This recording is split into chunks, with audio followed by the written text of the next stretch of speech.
तो हो गई थी दिन की शुरुआत और सुबह उठ के सबसे पहले मैंने नहाया, उसके बाद I make my own bed. और आज हमें जाना था गौला पार क्योंकि नानी की थी बरसी। सो इसी के साथ सबसे पहले मैंने की पूजा, और पूजा करने के बाद मैं थोड़ी देर सो गई और फिर था टाइम रेडी होने का। और देखा तो यहाँ पर तो मेरे पास कोई टी नहीं था, तो मैंने डैड को भेजा मार्केट और किया ब्रेकफास्ट, ब्रेड विद कॉफ़ी। और फिर डैड आ चुके थे मार्केट से, तो मैं जल्दी से रेडी हो गई थी। हमें ऑलरेडी लेट हो गया था, 11 या 12 ओ क्लॉक हो चुका था हमें। फिर हम निकल गए थे गौला पार्क को, और ये था कुछ नज़ारा। वहाँ लंच स्टार्ट हो गया था ऑलरेडी। फिर ये है मेरी नानी और मेरी मम्मी, सबको वेलकम कर रही थी यहाँ गेट पे। और ये मेरे जेठ जी को मैंने कैप्चर किया और मेरी मम्मी जी यहाँ पे खाना खाते हुए। फिर मैंने कहा चलो दीदी लोगों से थोड़ा गॉसिप कर लेती हूँ। और फिर दीदी लोगों से गॉसिप करने के बाद अब देख रहे हो कितने शैतान होते हैं बच्चे।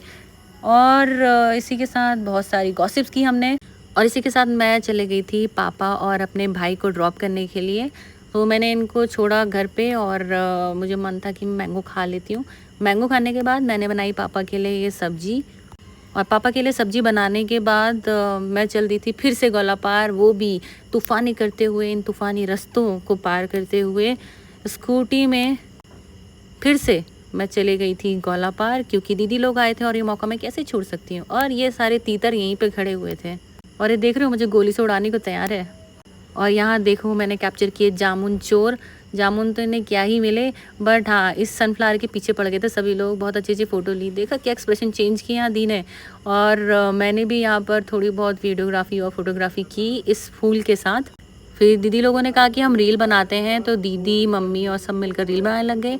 फिर हमें लगी थी भूख और हम चल दिए थे मोमो और नूडल्स खाने के लिए, और फिर आ गए थे हम वापस और करते रहे रात भर गॉसिप। आज के लिए बस इतना ही, बाय।